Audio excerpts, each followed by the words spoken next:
Olá, bem-vindo a todos. Vamos entrando, a casa é sua, a casa é sua. Hoje nós vamos falar de um assunto muito interessante. Aliás, eu sempre acho todos esses assuntos muito interessantes. Daniela, bom, estamos aí. Lívia, Átila, vamos entrando todos, bem-vindos. Liliane, Marcela. Bom, vamos lá. Enquanto vocês chegam, eu vou anunciando Viviane e Maria Alice, gente de todo o Brasil, algumas pessoas aqui já conhecidas, obrigado pela presença e por prestigiar esse horário aqui. Hoje nós vamos falar sobre a força das palavras no direito das famílias. Bom, por que trazer esse assunto aqui? É exatamente essa conexão do direito e psicanálise, ou seja, como é que a psicanálise pode nos ajudar a entender melhor o direito. E não só entender o direito, mas nos ajudar a advogar.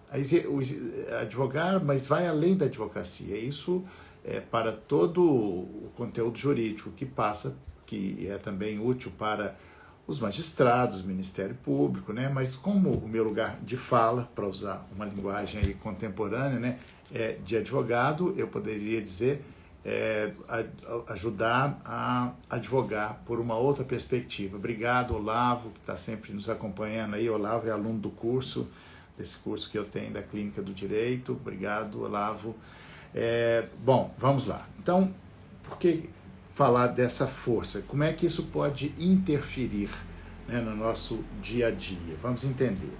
Bom, primeiro precisa entender que o direito é um eterno exercício de argumentação e contra-argumentação. E, portanto, a nossa principal ferramenta, o nosso principal instrumento de trabalho é a linguagem. E a linguagem, que pode ser escrita ou oral. Estamos aqui na linguagem oral, mas eu tenho também isto que eu estou falando aqui oralmente, eu tenho um texto sobre isso que eu deixo disponibilizado lá que está lá para os alunos, e até me corrijam se eu estiver errado. Se não estiver lá, não tiver disponibilizado esse texto para os alunos, me avisem que eu mando lá. Então, se o nosso principal instrumento de trabalho no direito é a linguagem escrita ou oral, nós usamos a palavra. E é na palavra que as coisas vão se organizando. Aliás, o Lacan, né, que deu passos importantíssimos, né, na psicanálise freudiana, ele desvendou esse mistério. Ele disse o seguinte, que nós somos sujeitos de palavra e é na palavra que vamos elaborando. Por isso, nós advogados, quando estamos lá na nossa clínica do direito, precisamos saber escutar. Essa escuta atenta e amorosa. Então, por quê? Quando o cliente fala, claro que nós temos que saber delimitar o tempo, né? Porque isso é uma arte, né? Que eu ensino isso muito lá no curso. Quando nós vamos delimitando isso, o cliente vai falando, vai elaborando e vai entendendo. Então, é na palavra. E por isso eu vou falar hoje de palavras, de um novo vocabulário de direito de família. Começando pela própria expressão direito de família, que já começamos a chamar de direito das famílias, né? Mas ainda falando sobre a palavra, tudo começa com a palavra. Nós podemos ir até buscar numa imagem, numa expressão bíblica, que é no começo era o verbo, ou seja, a palavra.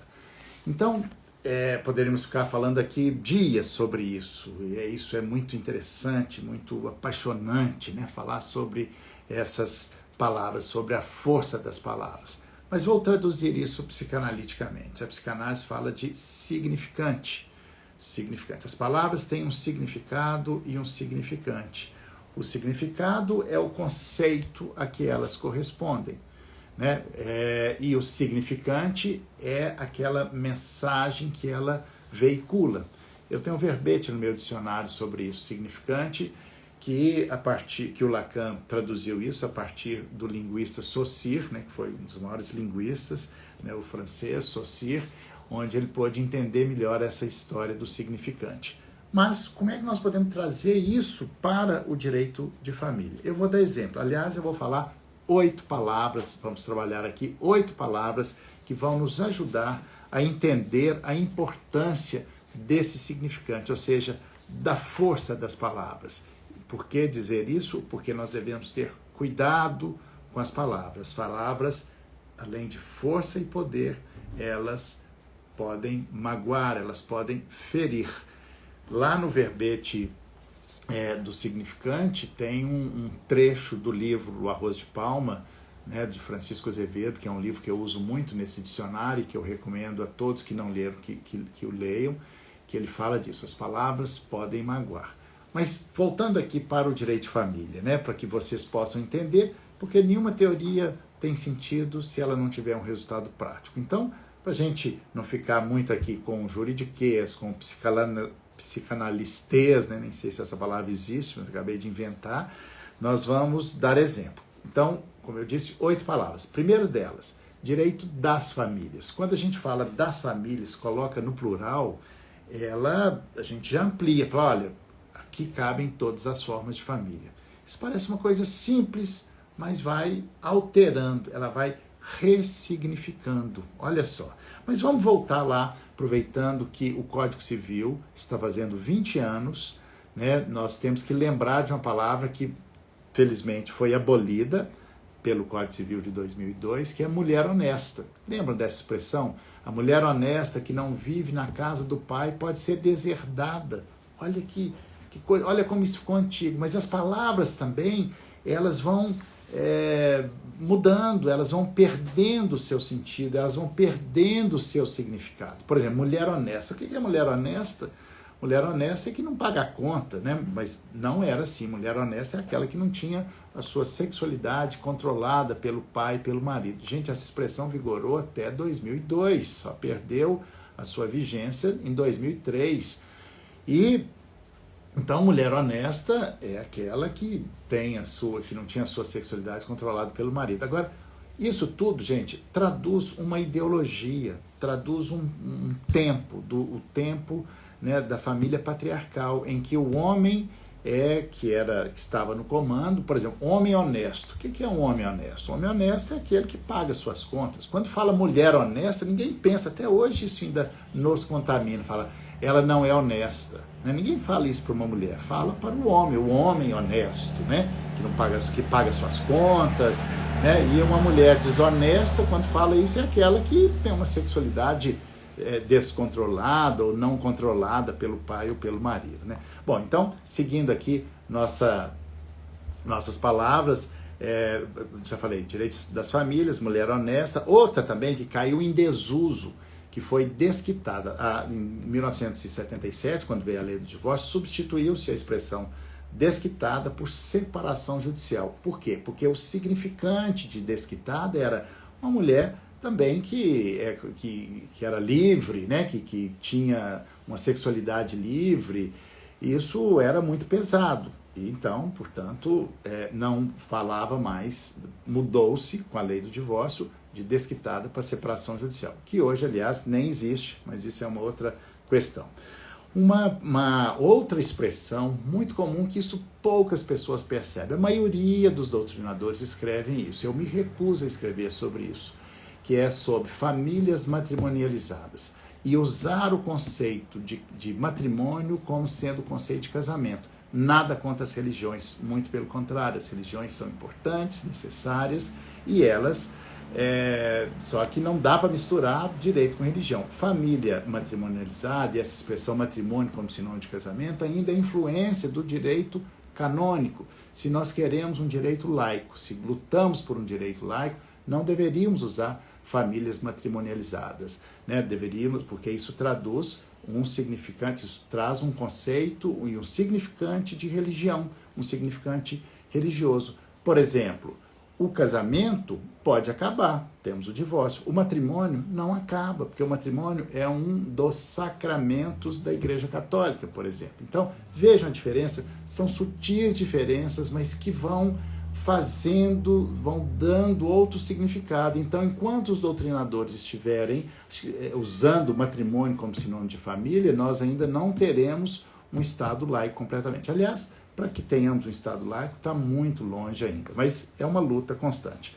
Outro conceito importante é homoafetividade, homossexualidade. Nós inventamos mais especificamente a ideia, devemos dar o crédito, foi Maria Berenice Dias, nós substituímos família homossexual por família homoafetiva. Por quê? Porque quando falava de homossexualidade, família homossexual, isso trazia um significante, né? Mais pesado, mais pejorativo. Então, veja a diferença quando você fala família homoafetiva. Como fica diferente?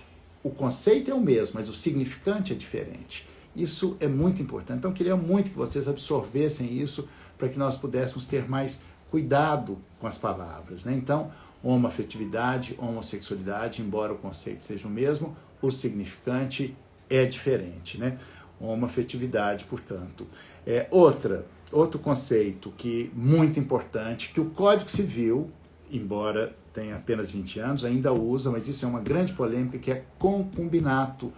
O concubinato, ele traduz... O que é o concubinato? É aquela expressão usada pelo artigo 1726 do Código Civil, não me lembro exatamente, acho que sim, nunca me lembro os artigos do Código, que diz que a relação entre um homem e uma mulher, poderíamos traduzir numa linguagem mais moderna, entre pessoas, né? Porque não necessariamente é entre homem e mulher, nós vamos, que seja casado, aquilo constitui concubinato, ou seja, não pode ser considerado família, é concubinato.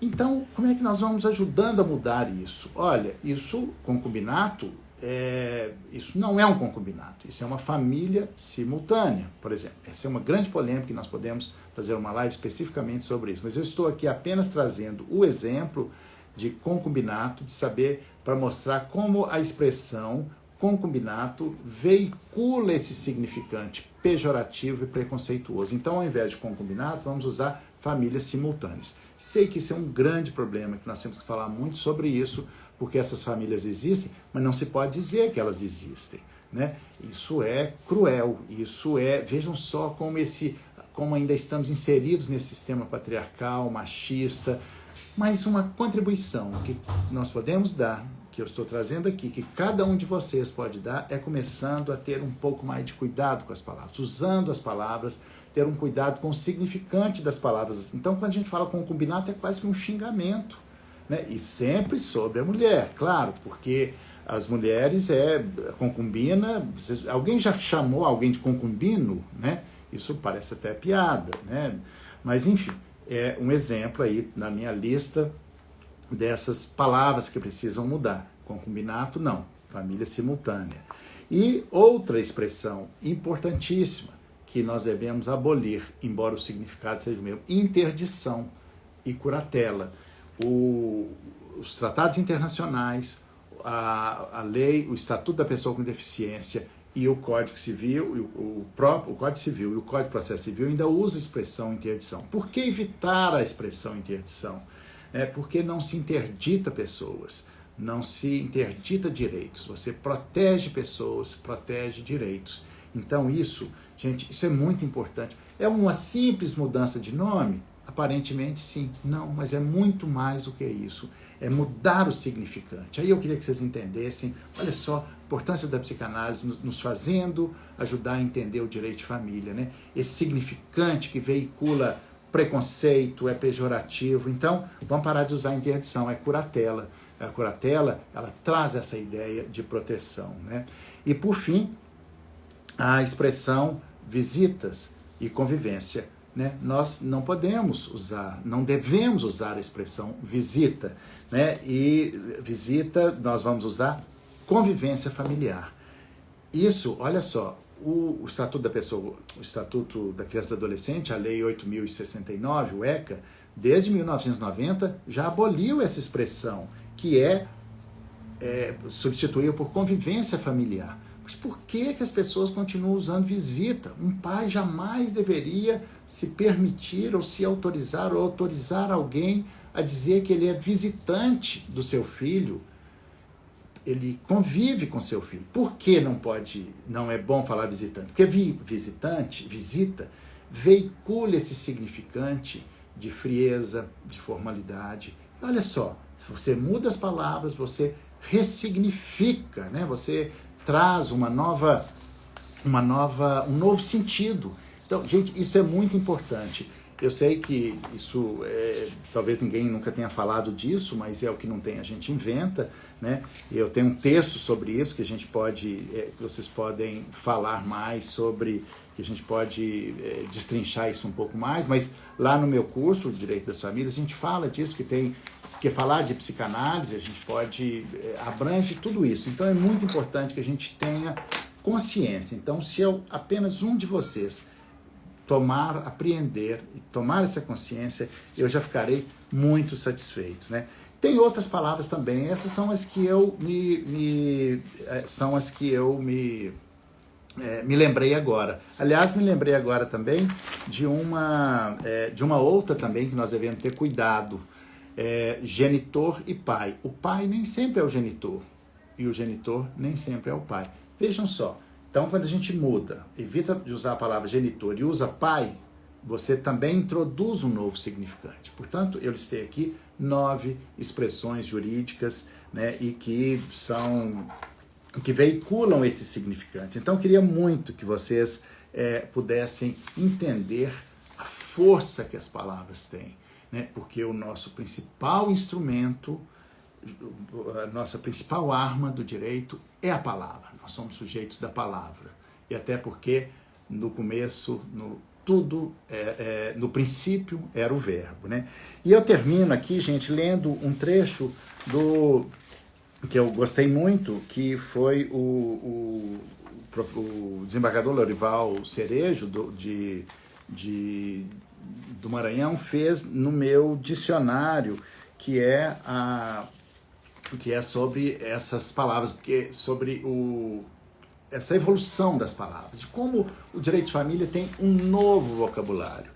Porque esse novo vocabulário, eles reintroduzem novos, não apenas significados, mas também significantes. Então eu termino aqui e agradecendo ao Lorival Cerejo, assim, ele diz o seguinte, está lá no meu dicionário: as palavras acompanham o fluir do tempo e mudam de significado, envelhecem e são substituídas por outros, de acordo com a mutação da vida social e dos valores cultivados pela sociedade. Muitos perdem a força e vão enfraquecendo até morrerem por falta de uso. E vai por aí afora, né? Então, essas novas palavras, gente, elas têm ajudado na transformação e evolução jurídica das famílias, né? E elas têm dado um sentido muito mais profundo, né? Que é uma simples designação das palavras. Elas ajudam a desinstalar velhas fórmulas, velhos paradigmas jurídicos estabilizados, desconstruir, reconstruir novas concepções jurídicas, né? Novas formas de família, entender formas, inclusive, de dominação e controle da sexualidade de um gênero sobre o outro. Isso é romper dogmas e paradigmas, né? Então ficamos por aqui hoje, vamos pensar mais seriamente na força que as palavras têm sobre o direito de família. Até amanhã.